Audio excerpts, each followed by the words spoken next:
There is no scarier time for a gacha game than the slow eventual lead up to its launch. This is the time when most attention is on them, when every ounce of coverage is being consumed by TikTok-pilled zoomers and middle-aged weebs. We have seen this happen to Zenless Zone Zero, the upcoming gacha game developed by our Lord and Savior, Hoyoverse. Recently having carried out their second closed beta test, ZZZ has undergone much criticism, either due to some censorship or questionable design choices, among some other technical issues. Deep inside, we know that ZZZ will not fail. This is a post-Genshin Hoyoverse title after all, but there is genuine concern for the state of the game, leading to this critical backlash following the CBT, which is not to say that people hate the game, they simply just want it to be better. Yet there's no denying that the mixed reception to the game has some players concerned. At least Snake is working out for them.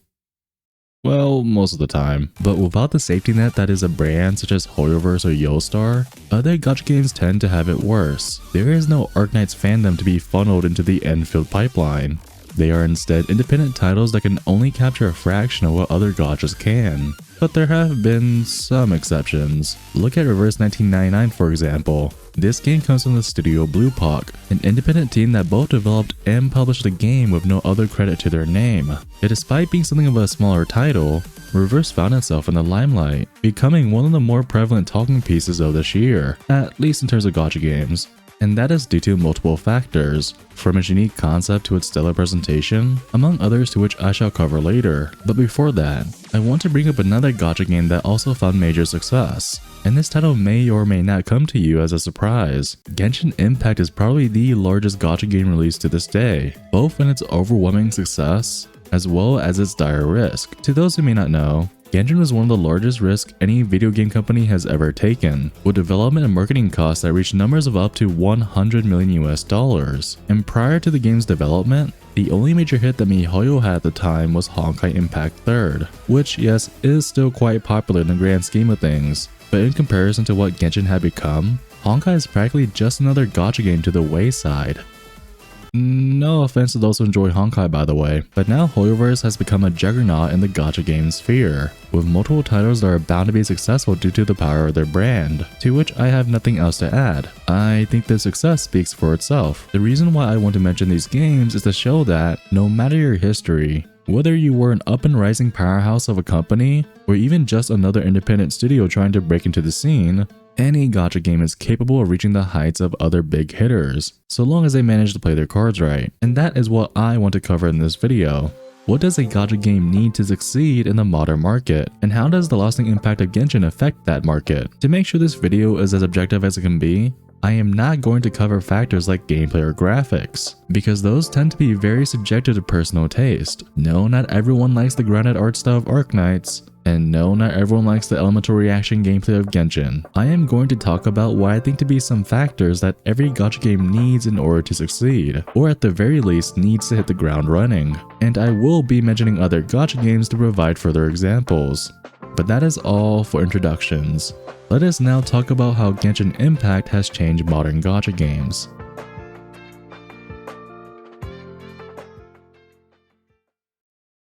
Remember when I said I wasn't going to cover factors like gameplay or graphics because those are very subjective? Well, you remembered wrong. Modern gacha games need good narratives, good story, good lore, good world building.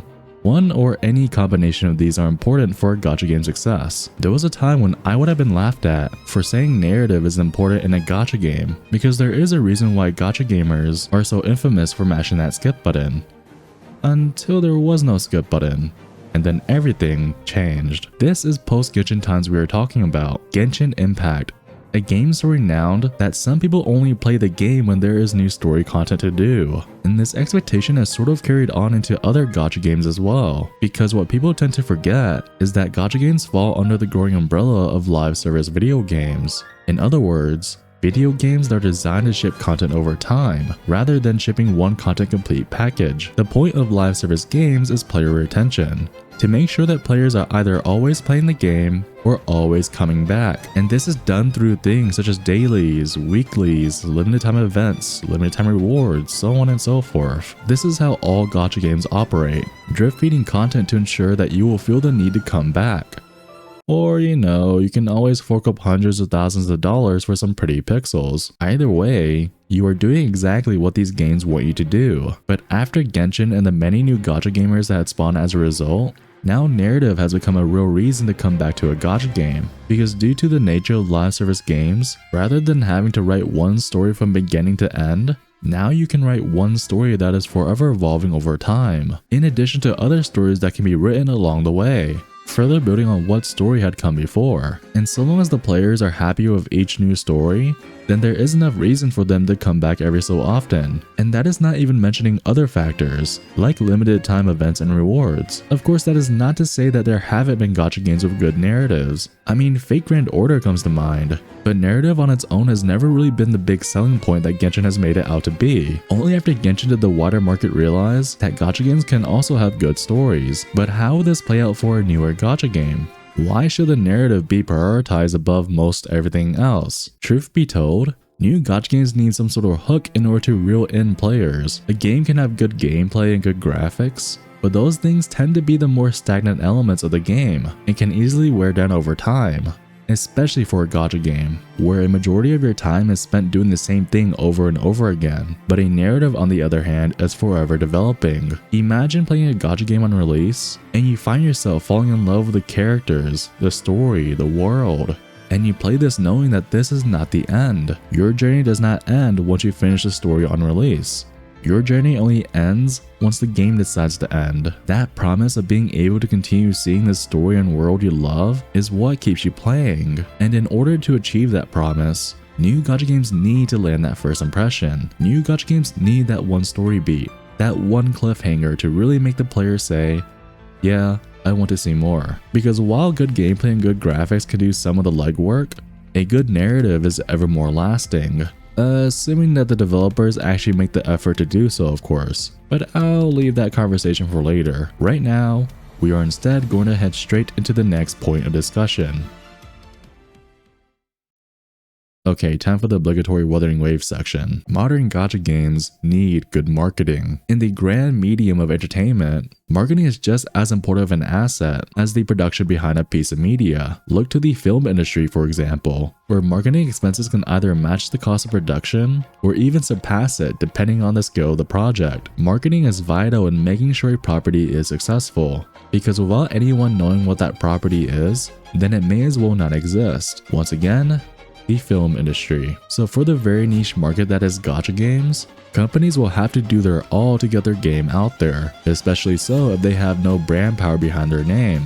Though that is not to say a brand alone will guarantee a game's success. I think the best way to understand the importance of marketing is to look at our very own Genshin Impact, taking us back to the year of 2019, when Genshin was first revealed at E3. Sort of sad I have to explain this, but E3 used to be one of the biggest events in all of the gaming industry, where companies like Nintendo, Sony, and Xbox among others would hold conferences that would bring together gamers across the whole world to witness their favorite video game characters not get into Super Smash Bros. That should give you an idea of how much money MiHoYo had put into Genshin's marketing. For this random anime gacha game to be on the same stage as gaming's most beloved players, such as Shigeru Miyamoto or Bobby Kotick. Now, not all that came from this reveal was positive. Ever since its first trailer, Genshin has always been accused of being an anime clone of The Legend of Zelda Breath of the Wild, which did not help that at the same exact event, The Legend of Zelda Tears of the Kingdom was also first revealed. There is no denying that many of Genshin's features were directly inspired by those found in Breath of the Wild, but there was one difference that really separated Genshin from the game. Genshin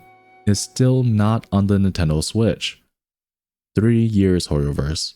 3 years. But as some people say, bad publicity is still publicity, and so Genshin had actually boosted its popularity due to word of mouth. The tagline of Breath of the Waifu had spread like wildfire. Give the game another year of marketing and some COVID-19 to boot, and now Genshin Impact has become a monolith in the video game industry. And that does not end there. Live streams, character demos, YouTube ads, sponsorships, collaborations, reaction content. No matter where you look, whether you are a fan of Genshin or not, you will always see this game, which really shows just how effective marketing can be. And not just Genshin either. Again, look at Reverse 1999 for example. because the game marketed itself very well. You saw YouTube ads, sponsored streams, even appearances at gaming events like Tokyo Game Show. If not for its marketing, I'm not sure Reverse would have found the same success. Even Tower of Fantasy exploded when it first launched, sponsoring every creator on every platform and purchasing ad spots during live events, on top of riding the Genshin killer wave. Now, I have been talking a lot about how good marketing can benefit a gacha game, but I also need to talk about the consequences of bad marketing. And what better example do we have than punishing Grey Raven? Oh, Kuro Games, you naughty boy. Actually, I can't even call you naughty because you've barely done anything at all. Punishing Grey Raven has a reputation of being one of the better action gacha games on the market. That is due to its unique combat systems as well as its spectacular encounters. And really, when people see this game as the major competitor to titles like Honkai Impact 3rd and Zenless Zone Zero, then you know that PGR at least brings something to the table. But despite how much good there is in the game, PGR has two major flaws. First, the new player experience isn't the most friendly. Even though the game has made some improvements, many of its systems are still very foreign. From the unique combat to the visual novel-like storytelling, the game tends to filter out many new players. And the second major flaw that comes hand in hand with the new player experience is the game's poor marketing. There is literally an inside joke that we the players had to market this game ourselves, because Kuro Games unfortunately fumbles in that department. Hey y'all, I'm doing my job. Have they gotten better? Well, apparently people are finally getting YouTube ads for PGR, and Kuro even advertised their game on the billboards of Times Square. So sure, but that is not enough. Just this year alone, Punishing Grey Raven has received a slew of updates, such as English VA for all characters, massive improvements to the new player experience, new Gen 2 characters that have transformative gameplay, and an official PC client. Pretty exciting, right? Well, let me ask you this. As someone within the gacha gaming circle, have you heard of any of these updates? If you have played PGR, then maybe. But beyond that, probably not, because Kuro once again did not market these updates all too much. Look, I don't want to turn this into a Kuro Games roasting session, because 1, I actually love their games, or game as of now, and 2, I'm sure they already catch enough hands as it is, but this should serve as a lesson for them, especially with the upcoming release of Wuthering Waves. Regardless of whether or not the game turns out to be good, without proper marketing, Wuthering will never even have the chance to prove its worth. So far, the game does seem to be taking the right steps, appearing at several gaming events, as well as releasing the occasional character demo, hopefully leading up to the eventual announcement of another closed beta test. But once the countdown starts for Wuthering's actual release, then Kuro needs to pull out all stops in order to guarantee a successful launch. Spam those YouTube ads, sponsor every creator on every platform, sell out to any opportunity you can. Do whatever it takes in order to get your game out there. And this goes for every single gacha game. Your Breakers, your Enfield, your Project Mugen, anything goes. Because in this post-Genshin era, you need to market your gacha game, or else consumers will become complacent with the games they already play. Word of mouth is not enough. You have to give the people a reason to play your game. And while we are talking about a reason to play, modern gacha games need good support. Encapsulating everything we have talked about in this video, post-launch support is needed for a gacha game to prosper. While onboarding new players is important, retaining those players is just as, if not even more vital to a game's success. And this can be accomplished in many ways, not just including good narrative and good marketing. Striving to bring more to the players is of utmost importance, because complacency is the death of live service games. Without even trying to bring meaningful updates, players are more than likely to fall off. Think of Genshin and its number of updates. To compare the base version to now, there have been many additions to Genshin that rendered the game forward into its initial 2020 release. Not just in actual content drops, but also system changes, quality of life changes, and meta changes. Are these changes groundbreaking? No, at least not all of them. But they are enough to retain the game's players throughout these last 3 years. Like to think that Noelle mains are finally eating after years of Geo downplaying and Ito propaganda, and all it took was for Genshin to release its first ever character with an actual personality. But on the other hand, Genshin's patch cycle also has its flaws. Upon the release of a new region, excitement for the game is at an all-time high, only to then decelerate with each passing version, until the cycle continues once more. Like compare the latter half of Sumeru and the launch of Fontaine, and there is a stark difference. Regardless of said flaws, Genshin is still net positive when it comes to player numbers, so rather than fixing something that is not broken, Hoyoverse instead brought this model over to their newer game, Honkai Star Rail, and most likely Zenless Zone Zero. Now I could explain why this model does or does not work with Star Rail, but I will instead recommend you watch my last video, where I uncover why an open world would not work for the game. Because 1, the points I talked about in that video sort of elaborates further on what I've said here, and 2, I need more engagement. But for other gacha games to adopt a similar support model is not outside the realm of possibility. In fact, it is very likely. I mean, most have already adopted the 50-50 pity system, so why stop there? And for some games, it works. Others, not so much. But that further proves just how much of an impact Genshin has on the market. For so many games to be using systems spawned by the corporate minds at Hoyoverse, modern gacha games have changed for better or for worse. Companies have to adapt in order to keep up with the new market. No more releasing random mobile games in order to cash in on a quick check. Now you have to sustain a product in order to reap the rewards, because gacha games are already such a volatile market, where some manage to find an audience, while others simmer off without even a single trace. Not only do the players lose out on a game they enjoy, but the people behind the game also lose out on a project they either loved or relied on to get by. In any year full of layoffs throughout all of the gaming industry, I think no one would want that for anybody. So please, make good games. That is all that we ask for. Speaking of layoffs, did y'all see the awards of games 2023? To think that our Genshin Impact got stood up by this little game known as Baldur's Gate 3. I mean, who has ever even heard of Baldur's Gate 3? Not like everyone and their mother was talking all year about this critically acclaimed award-winning video game. Of course not. Not at all. But surely, had Genshin won the award, then maybe Hoyoverse would have given us a free 5-star character. Right? Who am I kidding? Genshin could never.